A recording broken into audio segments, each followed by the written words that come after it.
शाबाशी देना चाहेंगे रंजीत जी, जो काम उन्होंने पश्चिम बंगाल में किया है पार्थ चैटर्जी अर्पिता को लेकर? अंजना जी, मैं कुछ बोलूं?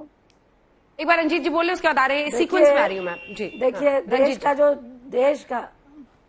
देश का जो चौकीदार है ना, सिर्फ चौकन्ना है सत्ता पाने के लिए, और उसका सबसे बड़ा उदाहरण राजनाथ जी खुद है। इनके खुद डिफेंस मिनिस्टर कह रहे हैं, जिन्होंने कहा कि नेहरू की नीयत गलत नहीं थी, कुछ नीति गलत हो सकती है, लेकिन साथ में गडकरी साहब ने भी कह दिया कि मैं परेशान हूं, मुझे लगता है कि राजनीति छोड़ दूं, क्योंकि लोग पहले राजनीति करते थे देश समाज के लिए, गरीबों के लिए, आज की राजनीति सिर्फ सत्ता के लिए हो रही है। सुधांशु जी, क्या उनको भी सस्पेंड करेंगे? साथ में मैं एक बात और जोड़ रही हूँ, फिर आती हूँ, लगातार जो सड़कें हैं वो धंस रही हैं, जिसका गुस्सा गडकरी साहब ने इस तरह से उतारा, क्योंकि आप आनन फानन में जल्दी में करोड़ों हजारों करोड़ रुपए टैक्स पे का आप जल्दी सड़कें बनवा रहे हैं, क्योंकि मेरे सवाल का आपने जवाब नहीं दिया रंजीत जी। अब करोड़ों रुपए की सड़क ध्वस्त हुई और दोबारा से बनेंगे।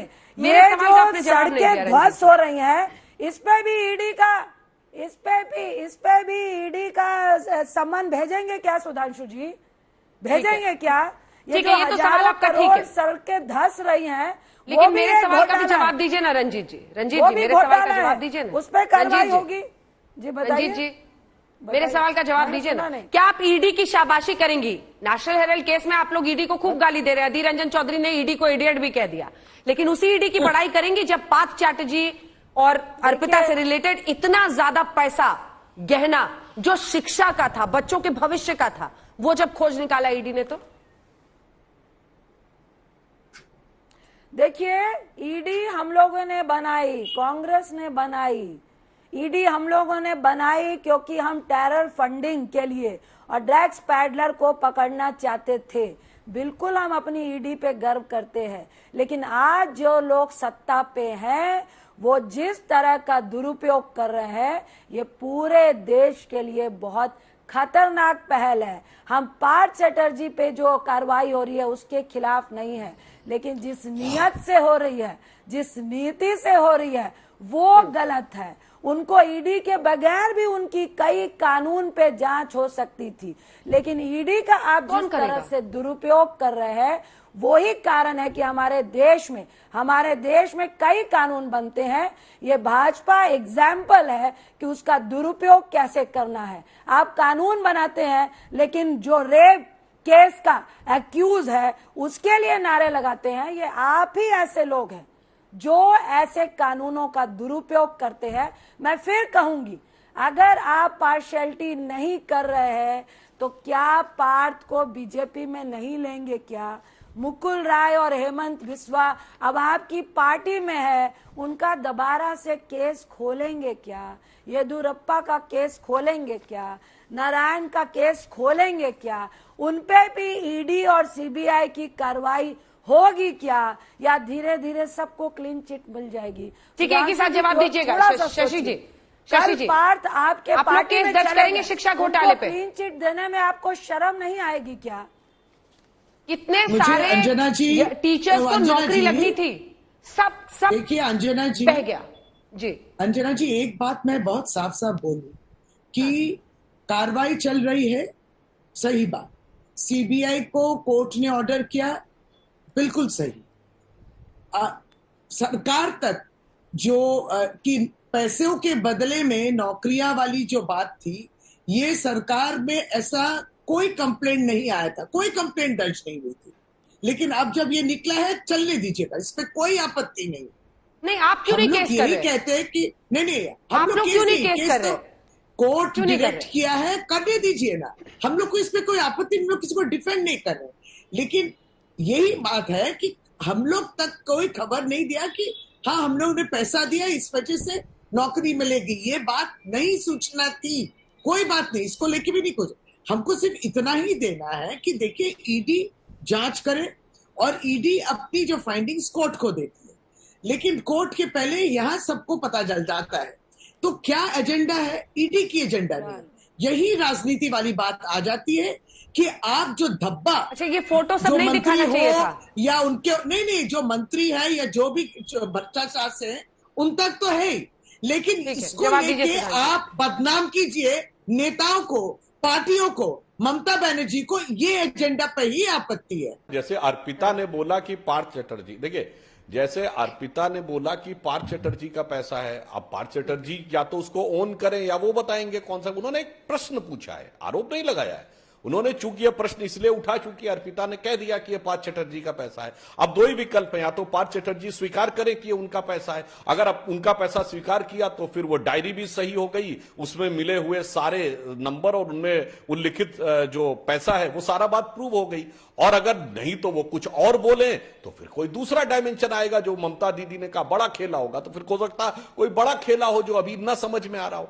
परंतु मैं बताना चाहता हूं, अभी देखिए फिर सुधांशु त्रिवेदी जी, अंजना जी, हमने सबने सुना गोल पोस्ट चेंज तो कर बड़े देना। खिलाड़ी हैं। अब देखिए अपने टर्म पे बोलिए तो दर्शकों को सबको बेहतर समझ में आता है। आपके बीच तो में किसी ने ले लिया। दर्शकों के हित में हम लोग अपने रुक जाइए शशि जी प्लीज मैम प्लीज। मैं कोई नहीं बोल रहा सुधांशु जी। है, मैंने सिर्फ सिंपल सी बात कही, भाई जब ये कह दिया गया पैसा उनका, या तो वो स्वीकार करें या वो बताएं किसी और का पैसा, इसमें कोई किंतु परंतु नहीं। हमने भी कोई आरोप नहीं लगाया, हमने सिर्फ एक प्रश्न पूछा है। दूसरी बात मैं कह रहा हूं, अभी देखिए रंजीता जी ने जो किया, अंजना जी आपने सुना होगा गोल पोस्ट चेंज कर देना, यहां तो गोल पोस्ट चेंज नहीं करना। वो जब बच्चे लोग हम लोग खेलते थे, गली मोहल्ले में क्रिकेट खेलते थे, कॉलोनी में विकेट लेके ही भाग जाना, वह बिल्कुल ही दूसरे में। चलिए आपने बात कही, मैं सीरियस जवाब देता हूं। आपने कहा ईडी टेरर फंडिंग के लिए बनी थी, क्या हुआ था आपके जमाने में? समझौता एक्सप्रेस की सारी टेरर फंडिंग बाहर से हुई। आरिफ कसमानी को उस टेरर फंडिंग के लिए आतंकवादी घोषित किया गया, और आज भी वो यूएस स्टेट डिपार्टमेंट की लिस्ट में और यूएन की लिस्ट में आतंकवादी है। मगर आप लोगों ने उस टेरर फंडिंग के केस को रोककर यह साबित करने के लिए कि सीमानंद ही उसमें सब कुछ थे, वो आप लास्ट तक चार्जशीट नहीं फाइल कर पाए क्योंकि कोई फंडिंग थी ही नहीं। अब क्या करें? आपके टाइम में टेरर फंडिंग की बात आई, ईडी जांच कर रही थी कि वो इशरत जहां के लिए वो आया, जैसे ही पता चला मोदी जी की हत्या के लिए आई थी, वो सारा केस रोक के उसको बेटी बना के घुमा दिया गया। सारा का सारा जो कुछ 26/11 हुआ वो सारा का सारा कराया हाफिज सईद ने, मगर आपके हाफिज साहब बोलने वाले आ गए। अब बेचारा ईडी क्या करती, फिर उसके बाद वो कन्विक्शन रेट कर ही नहीं पाई। इसलिए जो आपने कहा था ना कि टेरर फंडिंग के लिए किया था, टेरर फंडिंग में कन्विक्शन रेट नहीं आ पाए क्योंकि आपके लिए कोई आतंकवादी जी था तो कोई साहब था, कोई बेटी था, कोई शांति का मसीहा था, इसीलिए सारी टेरर फंडिंग की ऐसी तैसी करके रख दी आपने अपने जमाने में। और आज भी आप जिस प्रकार के आरोप प्रत्यारोप लगाने की बात कर रहे हैं, अगर आपके पास तथ्य है तो उसका पूरा जवाब दे दिए। मैंने तो सारे फैक्ट सामने रख दिए हैं। हाँ, रही बात इसकी, आपने जो बात कही, मैं पुनः कर रहा हूं, हमने किसी पे केस विड्रॉ नहीं किया है, सारे के सारे केसेस चल रहे हैं। विड्रॉ कीजिएगा, और कार्रवाई भी होगी। अगर केस विड्रॉ क्यों कीजिएगा? हमारी सरकार में हैंडल तो अपने हाथ में रखना है ना, केस बस किए, ठंडे बस्ते में डालना नाम रहता तो है। पूछिए, ठंडे बस्ते में डाल देने से काम हो पूछिए। जाता है सुधांशु जी। केस बंद क्यों करेंगे? फिर तो हैंडल निकल जाएगा ना हाथ से। Cold storage. अंजना जी 2G में तो सुनिए, तो मुलायम सिंह जी और मायावती जी पे तो केस विड्रॉ हो गया था, 84 के दंगों में केस विड्रॉ हो गया था। ओटावियो क्वाट्रोची का बोफोर्स में मामला 2009 की सरकार खत्म होने से 2 महीना पहले अर्जेंटीना में रेड कॉर्नर नोटिस जारी करवा के खारिज नहीं किया गया। अंजना जी, पैसा उसके अकाउंट में ट्रांसफर कर दिया गया। रंजीत जी इसका जवाब दीजिए। अकाउंट में 2000 रंजीत जी इसका जवाब दीजिए। सरकार के आखिरी के महीने में पैसा ट्रांसफर कर दिया गया। शांत कराइए इनको। सुधांशु जी, मायावती जी का ब्यौरा दीजिए ना। मुलायम सिंह यादव, सब पर केस चलता था। मैंने सारे फैक्ट बोले, फैक्ट पे जवाब दीजिएगा, विकेट लेके भागे। जवाब सुनिए सर, जवाब सुनिए सर, जवाब सुनिए, बोलिए। आज तक हिंदी। सुधांशु जी आतंकवाद की बात कर रहे थे, कंधार आतंकवादियों को कौन छोड़कर आया था? अभी असम में गई थी पीसी करने, 1000 की टेरर फंडिंग में आपका हमजा करके वहां पे, सुनिए तो, एक आपका पदाधिकारी है जो टेरर फंडिंग के लिए गिरफ्तार हुआ, मालूम तो होगा।